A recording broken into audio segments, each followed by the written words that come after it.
नमस्कार, आपण पाहताय देशसत्ता न्यूज रिपोर्टर चॅनल। आज वडगाव निंबाळकर या ठिकाणी जन्माष्टमीनिमित्त या ठिकाणी इस्कॉन आयोजित वेगवेगळे कार्यक्रम आयोजित केलेले आहेत। या ठिकाणी कशा प्रकारे या ठिकाणी कार्यक्रम आयोजित केलेले आहेत, काय कार्यक्रमाची रूपरेषा आहे, या कार्यक्रमामधनं समाजाला किंवा आताच्या युवा पिढीला काय संदेश आहे, हे आपण येथील काय आयोजिताकडून माहिती घेणार आहोत। हरे कृष्णा। हरे कृष्ण। प्रथमतः आता या ठिकाणी कशा प्रकारे कार्यक्रम आयोजित केला आहे, कार्यक्रमाची रूपरेषा काय ते सांगा। हरे कृष्ण। आपलं सर्वांचं स्वागत करतो।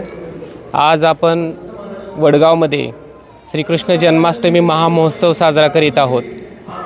हा महामहोत्सव इस्कॉन आंतरराष्ट्रीय कृष्ण भावनामृत संघ या श्रील प्रभुपादजींनी स्थापन केलेल्या संस्थेमध्ये आणि श्री चैतन्य महाप्रभूंचा आदेश आणि त्यांची इच्छा यानुसार आपण या इस्कॉन संस्थेच्या माध्यमातून वडगाव या ठिकाणी श्रीकृष्ण जन्माष्टमी साजरी करत आहोत।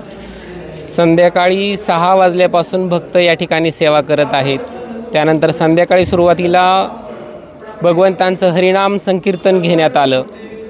त्यानंतर या वडगावमधील बालभक्तांनी सादर केलेलं जे गीत आहे ते सादरीकरण झालं। त्यानंतर याच वडगावमधील भक्तांनी जे श्लोका पठण केले त्या श्लोकाचं पठणही केलं गेलं। त्यानंतर श्री राधा गोपीनाथ जी राधाकृष्ण यांच्या विग्रहाचं या ठिकाणी अभिषेक करण्यात आला।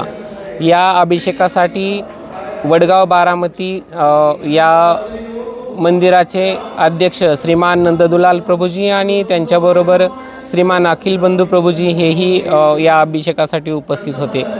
अभिषेकानंतर श्रीमान नंददुलाल प्रभूजींचं या ठिकाणी प्रवचन झालं आणि त्या प्रवचनानंतर सर्वांसाठी भगवंतांचा महाप्रसाद उपलब्ध आहे। प्रसाद अनलिमिटेड आहे, त्याचाही सर्वांनी आनंद घेतला।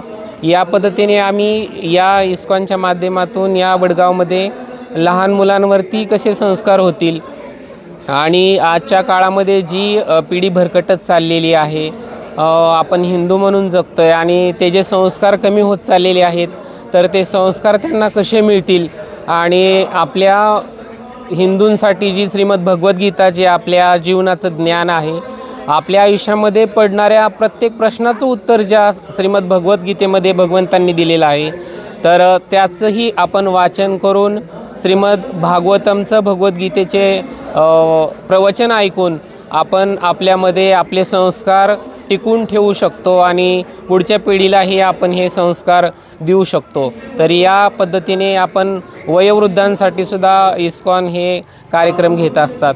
तर इस्कॉन ही खरंच जी चळवळ आहे ती समाजाला योग्य दिशा देण्यासाठी खूप महत्त्वाची आहे। हरे कृष्णा।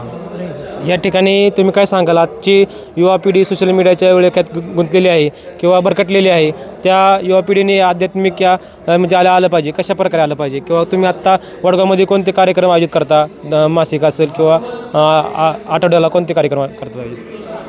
आपल्या वडगावमध्ये ढोले वस्ती या ठिकाणी हनुमान मंदिर आहे। या हनुमान मंदिरामध्ये आपण दर सोमवारी संध्याकाळी 7 ते 9 हे आध्यात्मिक कार्यक्रम घेतो। यामध्ये कीर्तन, प्रवचन आणि महाप्रसाद असतो। तर यामध्ये युवा पिढी ही जी मोबाईलमध्ये भरकटत आहे, मी असं म्हणत नाही की मोबाईल आपल्याला गरजेचं नाही, काळानुसार आपल्याला मोबाईलही आवश्यक आहे, परंतु मोबाईलवरती अशा अनेक वेबसाईट आहेत ज्या आपण यूट्यूब आणि इंटरनेटच्या माध्यमातून पाहतो की त्याच्यामुळे ही जी पिढी भरकटत आहे, तर त्याचा उपयोग आपण मोबाईलवरती भगवद्गीता भागवतमचे कितीही अनेक भक्तांचे प्रवचन उपलब्ध आहेत, तर ते ऐकून आपल्या ज्ञानामध्ये आपण भर पाडली पाहिजे आणि कुठंतरी समाज योग्य दिशेने आपण वाचल्यानंतर त्याला योग्य वळण मिळेल। हरे कृष्ण। तुम्ही पाहू शकता कशा प्रकारे या ठिकाणी युवा पिढी भरकटलेली आहे, त्या आध्यात्मिकमध्ये आली पाहिजे।